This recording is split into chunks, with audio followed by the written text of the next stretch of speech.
கிறிஸ்துக்கள் பிரியமான தேவஜனமே, இந்த நாளிலும் கூட இந்த காலை கதை நிகழ்ச்சி வாயிலாக உங்களோடு கூட இயேசுவின் புண்ணிய நாமத்தில் இணைவதில் மிகுந்த மகிழ்ச்சி அடைகிறேன். இந்த நாள் உங்களுக்கு இனிய நாளாக இருக்க இயேசுவின் நாமத்தில் வாழ்த்துதல் கூறுகிறேன். இன்னைக்கு நமக்கு வருகிற தேவ ஆலோசனை அல்லது வாக்குத்தத்தம் எங்கிருந்து அப்படின்னு பார்த்தீங்கன்னு சொன்னா, மார்க் எழுதின சுவிசேஷம் 7ஆம் அதிகாரம் 20வது வசனம். மனுஷனுக்குள்ளே இருந்து புறப்படுகிறதே மனுஷனை தீட்டுப்படுத்தும் என்றார். நீங்க அதே போல முன் வசனத்தை பார்த்தீங்கன்னு சொன்னா 19வது வசனம் எப்படி சொல்லப்படுது அப்படின்னு சொன்னா, அது அவன் இருதயத்தில் போகாமல் மனுஷன் என்ன செய்யுது, வயிற்றிலே போகிறது. அதிலிருந்து நம்ம என்னெல்லாம் சாப்பிட்றோமோ அது எது வயிற்றுக்கு போகும். அது என்ன செய்யும், அது ஆசன வழியாக அது வெளியே போயிடும். எல்லா அழுக்கு எல்லாமே போயிடும். தேவையான சத்துக்கள் நமக்கு உடம்புல இருக்கும். ஆனால் மனுஷன் வாயிலிருந்து புறப்படுறது, அது இருதயத்திலிருந்து வருவது தான் என்ன செய்யுமா, அவனை தீட்டுப்படுத்தும் அப்படின்ட்டு வசனம் அழகாக சொல்லுது. ஒரு நாள் ஒரு குருவும் ஒரு துறவி என்ன செஞ்சாங்கன்னா, ஸ்ரீஷனும் இந்த துறவிகள் 2 பேர் என்ன செய்கிறாங்கன்னா, ஒரு ஆற்றங்கரை வழியாக நடந்து கொண்டிருக்காங்க. அப்படி நடந்து போகும் பொழுது திடீரென்று பெரும் மழை வெள்ளம் வந்துருச்சு. அப்படி அவங்க என்ன செய்யணும்னா, அந்த ஆற்றை கடக்க வேண்டும். அப்படி அந்த ஆற்றை கடப்பதற்கு அவங்க நின்றுட்டு இருக்கிறாங்க. ஆனால் தண்ணி ரொம்ப வேகமாக போயிட்டு இருக்கு. அது எப்படி கடக்கலாம் அப்படின்னு சொல்லி அந்த குருவும் ஸ்ரீஷனும் நின்றுட்டு இருந்தாங்களாம். அப்படி அவங்க நின்றுட்டு இருக்கிறப்ப அங்கே ஒரு பெண்மணி, ஒரு வாலிப பெண்மணி அங்கே வராங்க. அந்த வாலிப பெண்மணி அங்கே வந்து பார்க்குறாங்க. அவங்களுக்கும் அந்த பக்கம் கரையை கடந்து போகணும். ஆனால் அவங்களுக்கு தெரியும் கண்டிப்பாக தனியாக அவங்களால அதை சாதிக்க முடியாது. என்ன சொன்னால் தண்ணி ரொம்ப வேகமாக போகுது. யாராவது உதவி செய்தாதான் என்ன செய்ய முடியும், அவங்க அக்கறை செல்ல முடியும். அப்படி அவங்க அக்கறை போகணும் அப்படின்னு சொன்னால் அவங்க என்ன செய்யணும் அப்படின்னு சொன்னால், யாரோட உதவி. அந்த ஆற்றங்கரையில் யாரும் இல்லை, அந்த 2 துறவிகள் மாத்திரம் இருந்தாங்க. அப்போ அந்த பெண்மணி கொஞ்சம் வயதானவர்கிட்ட போய் கேட்குறாரு. அவர் தான் குரு. அவர்கிட்ட கேட்குறாங்க, ஐயா நீங்கள் எனக்கு உதவி செய்வீங்களா, அந்த பக்கம் போவதற்கு, இந்த கரையிலிருந்து அக்கறை செல்வதற்கு நீங்கள் எனக்கு உதவி செய்ய வேண்டும் அப்படின்னு சொல்லி அவங்க கேட்குறாங்க. அவங்க அப்படி கேட்கும் பொழுது என்ன நடக்குது அப்படின்னு சொன்னால், குரு என்ன செய்கிறான்னு சொன்னால், இல்லை ஏன்னு சொன்னால் அவங்க பெண்களை தொட மாட்டாங்க அப்படின்றதுனால அவர் சொல்லுவார், இல்லை என்னால் அது முடியாது அப்படின்னு சொல்லும் பொழுது, பக்கத்தில் இருந்த ஸ்ரீடன் என்ன செஞ்சார் அப்படின்னு சொன்னால், சகோதரியை கவலைப்படாதீங்க, நான் உங்களுக்கு என்ன செய்கிறேன், உதவி செய்கிறேன், நான் உங்களை என்ன செய்கிறேன், தூக்கி கொண்டு போய் அந்த பக்கம் நான் விடுறேன் உங்களை அப்படின்னு சொல்லி என்ன செய்கிறாங்கன்னா, குருவும் ஸ்ரீடனும் என்ன செய்கிறாங்க, அந்த கரையை கடப்பதற்காக ஆற்றுக்குள்ள கால்களை வைத்து அப்படி அந்த பெண்மணியும் அந்த ஸ்ரீஷன் என்ன செய்கிறான்னு சொன்னால் கொண்டு போய் அடுத்த கரையில் இறக்கி விடுறாங்க. அந்த பெண்மணிக்கு ரொம்ப சந்தோஷம். அந்த அவளுக்கு ரொம்ப மகிழ்ச்சியில் அவருக்கு ரொம்ப நன்றி சொல்லிட்டு அவள் வேலையை பார்த்துட்டு போயிட்டா. அதே போல் இந்த ஸ்ரீஷனும் அவரும் என்ன செய்கிறாங்க, குருவும் திருப்பி நடந்து போயிட்டே இருக்காங்க. திருப்பி நடந்து போகிற வழியில் குரு கேட்குறாரு, நீ அந்த பெண்மணியை நீ தூக்கி சுமந்து அக்கறைக்கு கொண்டு வரும்பொழுது உன்னுடைய எண்ணங்கள் எப்படிதாக இருந்தது, அவங்கள இறக்கி விட்ட பிறகு இப்போது அவங்களையே நினச்சிட்டு இருக்கியா அப்படின்னு சொல்லி அந்த குரு அந்த ஸ்ரீஷனை பார்த்து கேட்டாராம்.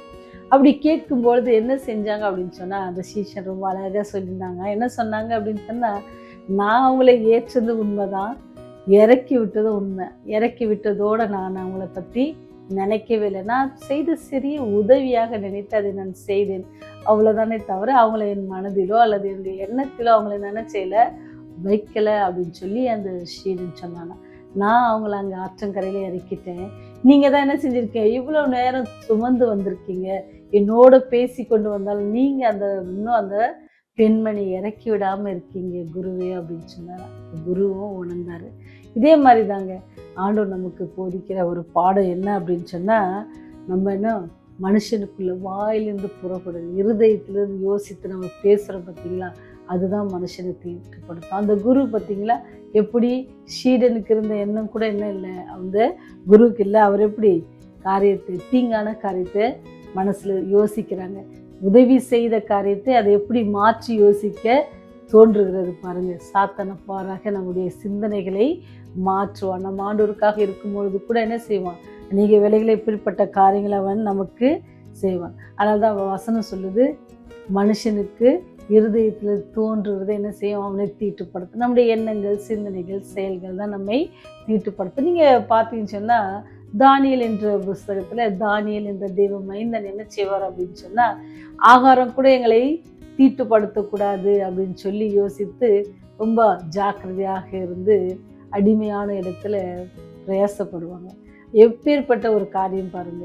போஜனத்தினாலேயே நம்ம தீட்டுப்படுத்தக்கூடாதுன்னு சொல்லி நமக்கு சொல்லப்படுறது. வார்த்தைகளினால தேவனுடைய பிரியமில்லாத காரியங்களை சிந்திப்பதனால என்னென்ன காரியங்கள் நீங்கள் பார்த்தீங்கன்னா அடுத்த வசனம் ரொம்ப அழகாக சொல்லும். எப்படி எனில் மனுஷனுடைய இருதயத்தில் இருக்கிற பொல்லாத சிந்தனைகள், சரிங்களா, பொல்லாத சிந்தனைகள், துஷ்டங்கள், கபடுகள், பொருளாசைகள், களவுகள், கொலைபாதங்கள், இந்த மாதிரியான காரியங்கள், விபச்சாரங்கள், இந்த மாதிரியான காரியங்கள் தான் மனுஷனை தீட்டுப்படுத்தும். அதனால நீங்களும் நானும் எவ்வளோ கேர்ஃபுல்லாக இருக்கணும் அப்படின்னு சொல்லி நமக்கு இந்த வசனம் ரொம்ப அழகாக சொல்லுது.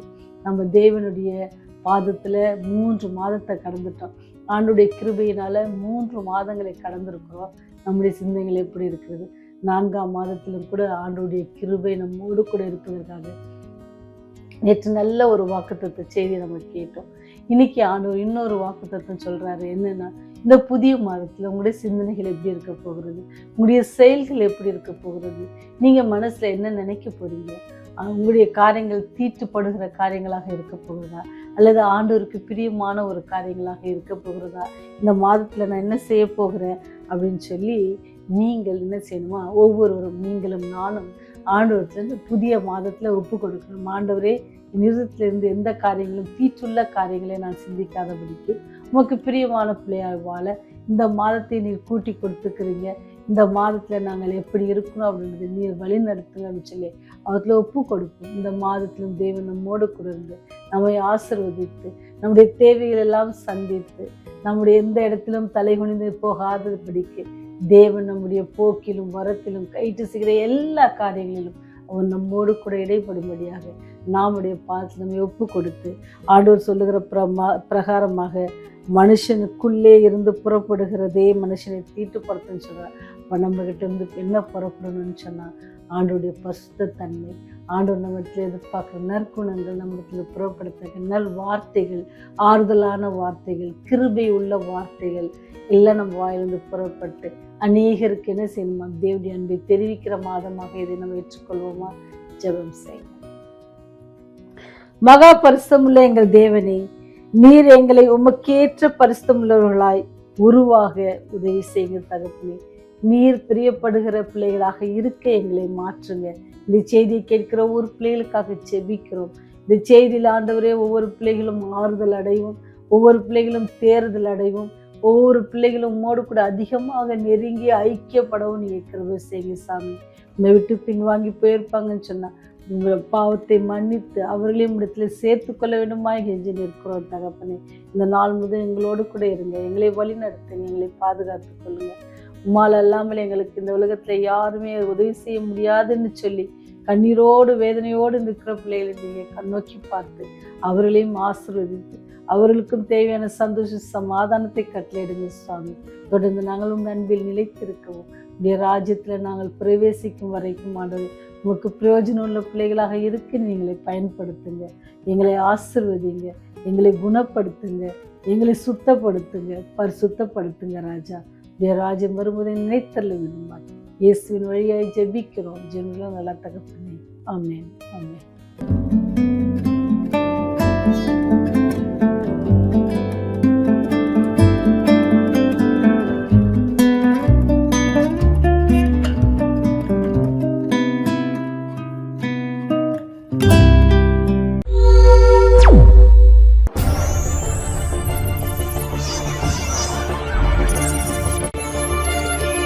நீங்கள் பார்த்துக் கொண்டிருப்பது உங்கள் இறைவன் டிவி.